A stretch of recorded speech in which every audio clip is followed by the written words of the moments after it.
This video is going to be on picking target URLs and their anchor texts. Now, lots and lots of people know that they need to build backlinks, and many of them buy backlinks, and there's no problem with that. Lots of SEOs out there will try and tell you, oh, don't buy backlinks. But if you know what you're doing, then it's actually a very safe and effective method to get reliable backlinks and scale that efficiently. But many people don't know the nuances of building links and kind of the purpose behind it. So what I want to talk about is what pages on my website am I supposed to be building links to? And what words should I be using that are referencing my pages or my anchor text? The pages on my website that I want links coming to, those are my target URLs. And the words people are using are my anchor texts. So let's look into this. This is a website that I built a while ago as just a demo site. It's very generic plumbing website that I targeted with an exact match URL. And I have done a little bit of link building on it, but I haven't done a lot. What I am going to do first is I am actually going to take this URL and I'm going to put it into a tool like SEMrush or Ahrefs. And when I have it in here, we can see right here that our referring domains are 21 and our backlinks are 25. But what I want to look at though is I want to look at the verbiage that each one of these are sending me. So if I look at my backlinks, for instance, I can see here that I have my anchor text and target URL. I know that there's a backlink on this page pointing at my target URL using this anchor text, which is a branded anchor text because that is the name of the website. There's a benefit to using an exact match URL because your brand and your exact match keyword are the same. What I want to do is I want to say, okay, how did I pick this? Like, why did I pick this? Why do I have a naked URL here? What's the point? And it comes down to what's called anchor text ratios. I have created a simple spreadsheet that you'll be able to download using the links below, what the anchor text ratios should look like on a home page versus on an inner page. Now, first of all, based on these ratios, you need to understand, okay, what types of anchors are there? There are around 5 anchor text types that you need to keep in mind, and that is your branded, your naked, your exact match, your blended, and your generic. These kind of come into a bigger picture of, do they feel targeted and manipulated or do they feel natural? The reason why is because you're dealing with the smartest search algorithm in the world. Google knows how people link to other sites. And it knows like what anchor texts are being used and what looks natural and what is being manipulated. So you have to be pretty careful with what anchor text you're using. Most people, they will have a page and say it's, I don't know, plumbing services, whatever. Say it's heating services. And they want to rank for the keyword heating services near me. So here's my heating page. And they want to rank for heating services near me. Now, if I would think, okay, if I want to rank for this keyword, heating services near me, for my heating page, then I want them all to say heating services near me. However, say then I am a blogger, I'm a third-party person, and I'm writing an article about heating. I don't know, maybe I'm writing about how to fix a heater. Okay. How do I fit naturally? Now you can pause the video, you can wrap your mind around this, but how do I naturally fit as a third-party blogger the keyword heating services near me into any content in any context without it feeling like it is a paid placement? Like someone has incentivized me to put that keyword into my content. If you can come up with a way that this is a natural fit into an article, please leave a comment in the comments below because I want to know, because it's impossible. To me, it doesn't, there is no situation in where you can fit this keyword. So when people do this, when people target these exact match anchor texts, a lot of times they're unnatural, they don't fit well, and they're very manipulated. And you can tell, most people are able to tell, like, why is anyone linking this keyword to a random plumbing page? And so There's that type of keyword. Those are like your exact matches, or maybe even your blended, where it's a lot more manipulated versus your natural, okay? And your natural keywords are going to be your brand name. If someone references you, they typically use your name. The naked URL, which is just a straight URL within the content, so www.example.com, or generic, which is click here or learn more or find out, those kinds of keywords. When we are looking at the types of anchors and the ratios, like the amount of anchors per page, you want to, for the homepage, you want it to be very natural. Okay, so you really want to focus on your 3 natural keywords: your branded, your naked, and your generic. That's it. And mostly branded, really. Because when someone talks about you, they talk about your name. They refer to you as the identity that you are. They don't refer to you as Watford toilet cleaner plumber people. Like they refer to you as your name. And so on your homepage, that should be like your target keyword, which should be your name or natural anchor text. And this idea that the more links you have of exact match, like the better you rank, is absurd and is completely debunked. It does not mean anything. The way your homepage is set up and the way that the keywords are put on your homepage will determine how your homepage ranks, not your anchor texts. So get that out of the way. We want to focus on natural. We want to focus on quality. So for the homepage, you need to think 85% natural, 10% blended. So that's a combination of your brand and the target keyword you're looking for. And then an exact match, you can have 5%, up to 5% of exact matches, which is like your straight Watford plumbers, right? That's my exact match keyword. It's the keyword I want to rank for. And so I can have 5%-ish of those. Now for my inner pages, it's trickier. Because why would someone just like randomly reference my service page? Again, let's come back to my example here. Why would anyone want to, if I'm looking at a heating page and I want to rank for heating services near me, that's fine. But if I'm a blogger here on this different website, how do I fit this keyword there to make it look natural, to make it appear to Google like I didn't get paid to put this here? Because right now, anytime I write heating services near me, and by the way, please don't ever use the words near me in a keyword. Ever. Google figures out where near me is. You don't need to use near me. So what we need to look at actually are more of a blended approach. And what do we mean by this? I mean that when you are referring to someone and their services, you should use a blended keyword. Zach's service. Zach's SEO service.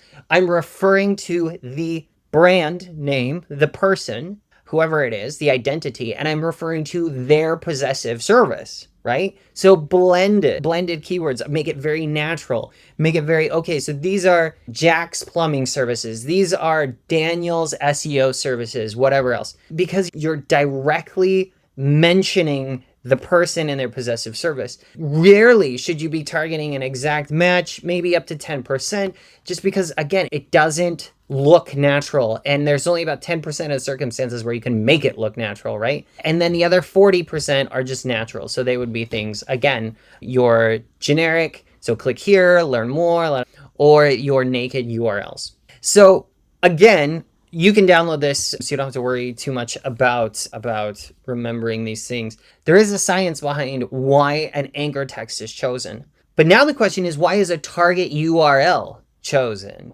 right? What is the target URL? So let's look at our target URLs. But the first thing that we need to do is we need to understand, okay, what are the pages on my website? I took this website and I took the main pages and 3 blogs and I put them into this table. And in this table, you can see the URLs on one side, if it is an MVP or a most valuable page, we will talk about that in a second, the type of page, and some of the target keywords that I want these pages to rank for. Now, what is my most valuable page? What is my MVP? Or my most valuable pages, right? What are they? First of all, it depends on your goals as a website owner. Are you trying to provide people information and you're just a blog? Are you a service provider and you're trying to provide services? Are you selling products? Are you an e-commerce? What do you do? And you need to make a list of all of your pages, and you need to understand, okay, this is what I do, and these are the pages that make me the most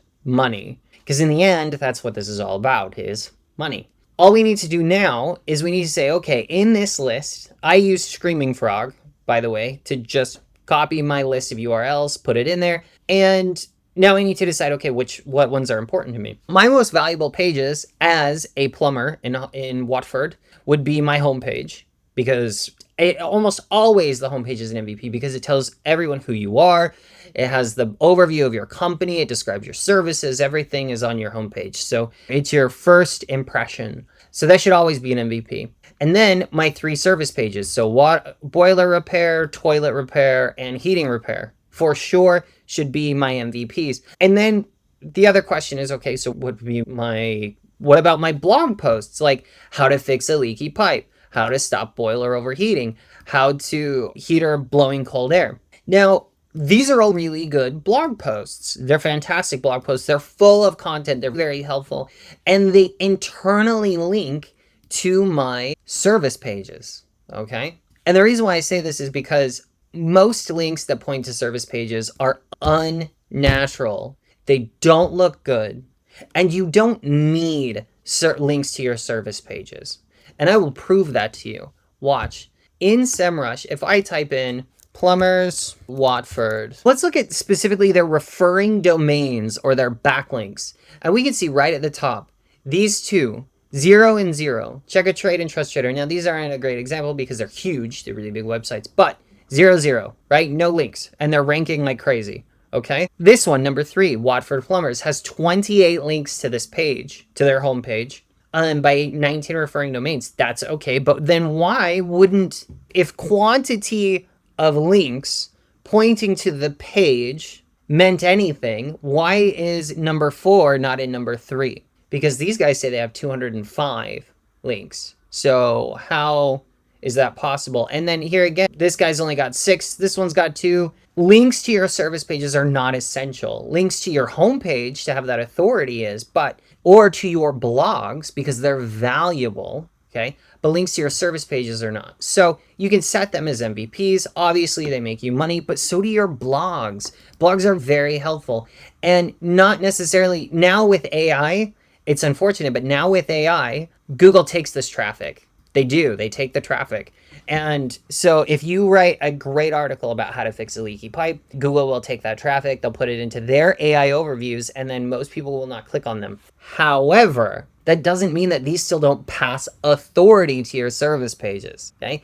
And there's a science behind this because every blogger out there, every writer, every content creator can write topics and can link to your blog posts naturally, because you always create value in these. You create content that people can actually write about, that can talk about naturally. They can fit a link right in there. It looks great. And then you just internally link to your service page. And it's super easy. And you get great links without looking spammy and without risking getting a penalty from Google for poor link building practices. So out of all of these, I am picking my service pages, I'm picking my blogs, and I'm going to pick my home page. I don't need an about page, don't need a contact page, don't need a blog, okay, on my main blog page. I have no money comes from those. Now that I have this table of my target pages, I need to figure out what are my anchor text ratios now, because I know what they should look like, but what do they look like now? We just need to jump back into SEMrush, where you can take your links and export them into a spreadsheet.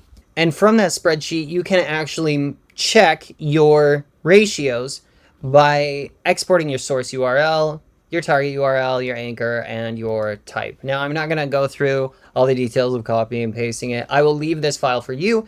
You can easily just copy and paste them across from the Excel sheet. And you can see what my ratio looks like, right? My pie chart looks like. So if I compare that to the other ones, so this is my homepage ratio specifically. All these links here are targeting to my homepage, just for this example. And let's look at the ratio. So we can see that homepage, 85% natural, 10% blended, 5% exact match. This one's a little tricky because with this, my exact match and my brand are the same thing. Okay, that's the beauty of an exact match URL or an exact match brand, is that you can go for both. But we can see that I have around 60% branded, 33% naked, and 4.2% blended. I don't have, technically I do have a lot of exact matches, but I don't have any real exact match. Like, I want to rank for Watford plumbers, not just Watford plumbers, Hertfordshire, or plumbers Watford, right? I don't want all three keywords. I want something that's shorter, more concise, with more search volume. So I can come right down to the bottom of my list and I can say, all right, I want an exact, okay? And here we go. My pie chart has already updated and we can see that I have an exact match and that sits at 4%. And again, goal 5%. What if I added another exact? Just cause. Okay, that would put me at 7%. Not terrible, not great. And then maybe I want another blended, just cause. So we can see 7% blended, 7% exact, 30% naked, and 55% branded. Now, remember, branded and naked overall arch into 85% natural, which again is what I mentioned here. 85% natural, 10% blend. So that's a good fit. I like that. I think that's good. So now I know the type of anchor text that I need going forward. So I can then plan this out. I could say, all right, Watford plumbers in Watford, and blended would be plumber Watford, Hertfordshire. I don't know. This one's tough, right? Because it's all, but you can do plumbing services. And now I have my anchors and I can pick, obviously this is my homepage is what I've set this to. So I already now know it's an MVP. So I can pick my MVP, drag it on across here, drag this down or not because it's a pain with the, there we go. And now I have my plan. So when I come into my, so say for instance, you're making an order somewhere and they say, all right, I need your target URL and I need your anchor text. We now know how to pick our target URLs based on our MVPs, what make us the most money. And we also now know how to pick our anchor text based on anchor ratio guidelines. These are guidelines, these are not exact. And if you have a website that's been live for a long time, it's almost impossible to meet this standard. Lots of websites get spammy links, or like we've once upon a time bought links from someone who knows where and we didn't know. And so it's just trying to shift your link building into this pattern, but it will never be perfect. Just try and get it around this ballpark. I use this as a very clean example. Yours, if you have a site that's been around a long time, it will never look like this specifically, and that's okay. Google isn't expecting perfect. Google is just looking for something natural. So I can now say, all right, my target URL is the homepage. So say I'm ordering 3 links, right? So in my example order, I'm ordering 3 links, and then I can say my anchor texts are, and I'll just jump back over to this guy where it will show me, and boom. Now, this fulfills a natural link building profile, which is what we are looking for. We want natural backlinks. We want Google to look at our site and go, oh, look, they are not manipulating things. They are gaining traction, they are gaining links from other people naturally. And this is a great example of what a link order should look like. So that summarizes everything. Again, if you want this spreadsheet, it is going to be in the description. If you think I have missed anything or have any questions, feel free to leave a comment below.